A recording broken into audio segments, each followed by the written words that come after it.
So I knew that if you had me last, people would be stern tired. They'd be asleep, they'd be leaning out of the chair. He said you had to do it by alphabetical order. Next time we hire a volleyball coach and I'm around, you're not going to be it. Joe does a great job. I just want to say a few words.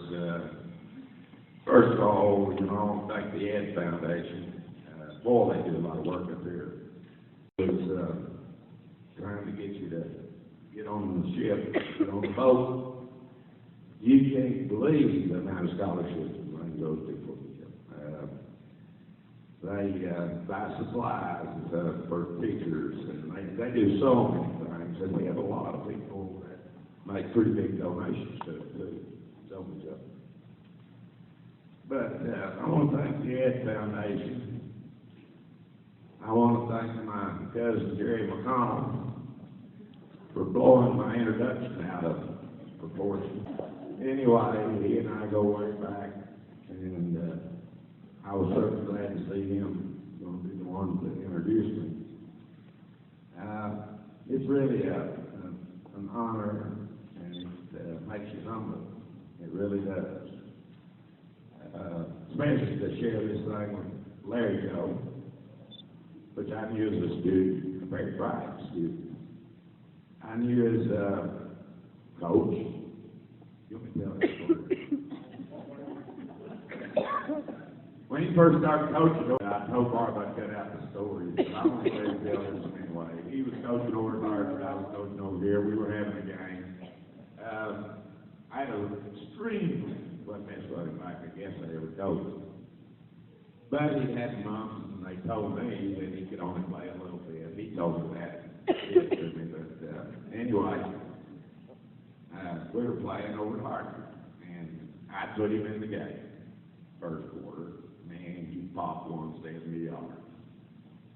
Bring him out, put him in the second quarter, pop another. He had about 3 or 4 times that night. And after the game, Mr. Bridges and I were meeting in the middle of the field to congratulate each other. He said, now, Coach, he said, I know you've been at this a lot longer than I have. But he said, if that little old Warhammer kid was over here, he'd be starting.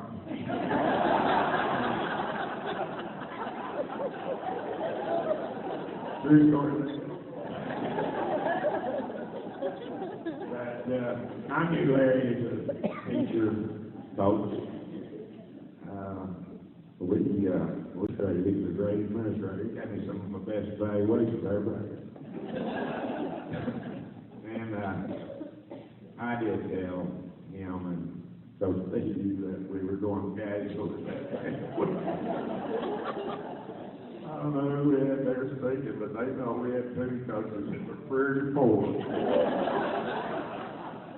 The best time I ever had, I guess, in my coaching career was when he and Mr. D and I had the entire basketball program, 7 through 12, girls and boys.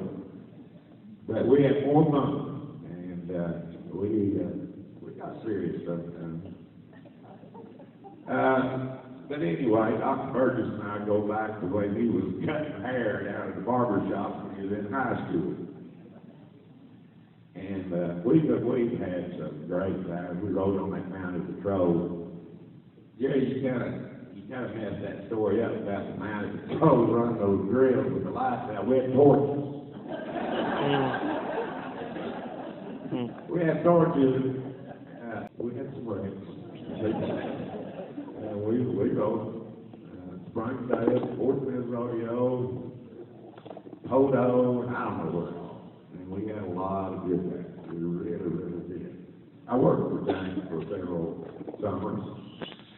At a little saddle shop he had in the back of his dad's barber shop and on Towson Avenue.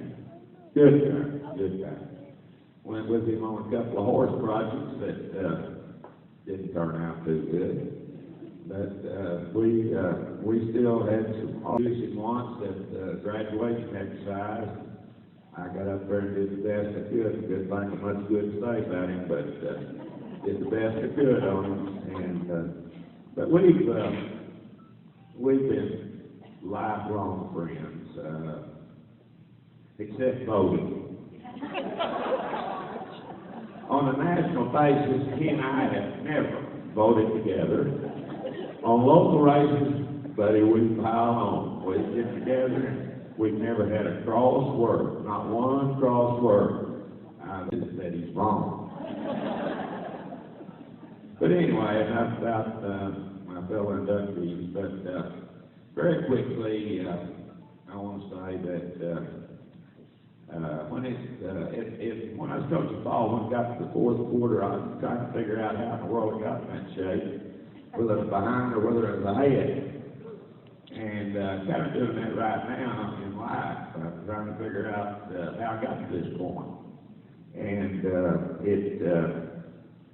I've come up with 3 or 4 things, and I'll close with that. One thing is that God's helped me in most of my big decisions, and He never has let me down. 2 is had a wonderful family, a great family. My parents, even today, when I go to vote or anything, I think, is this what Daddy want me to do? You know, or if I'm going to church, is this what brothers want me to do? And but anyway, had a great family. Had tried to spoil the baby brother. My brother Vernon, who is here, told me one time that I had everything that they couldn't have because we couldn't afford it. They had a collie dog and a bike and a horse. And he said when they were growing up, the family couldn't afford those kind of things. So I've had a great family. Really, I've been very appreciative all these years that God and Miss McConnell let me sit behind Fox Elementary School. I knew right then that I wanted to spend the rest of my life with her. And as it turns out, I don't think she was aware of it at the time, but anyway, as it turns out, why we made it for 53 years, I think now. And we've had 4 children that have really, really been joy to us. They've given us 9 grandchildren, 3 great-grandchildren. And here's the biggie. All up but about 4 and 3 great-grandkids live within 10 minutes of our house. You think we don't have traffic in around there, but I guarantee you, Bart buys more groceries than any big family in Britain. Which we love. It's really been something. We have had a good time, good times. Second, I'm going to get on here. Number 3, the thing that's been a big blessing to me has been my former students. I see a lot of them here, and my great friends. That's motivated my life tremendously. Both of them. Friends and former students and teachers. You know, I went to this schoolhouse for every day, on a daily basis, for 56 years. That's a long time to go the same way. You kind of get in a rut. And you don't say, well, where am I going today? What am I going to do today? And I didn't miss very many days on that either. As a student, as a teacher, as a coach, as a bus driver, and last as an AD. And it's really been a blessing. You know, you can laugh, cry, celebrate victories, see student achievement together, and it does something for you. It really does. Well, and I've had a few students say that we shared corporal punishment together. I think most of that's blown out. That's right. I said one of my grandsons called Joe when they were introducing my close friend, Mr. Bridges. He said, he whipped me.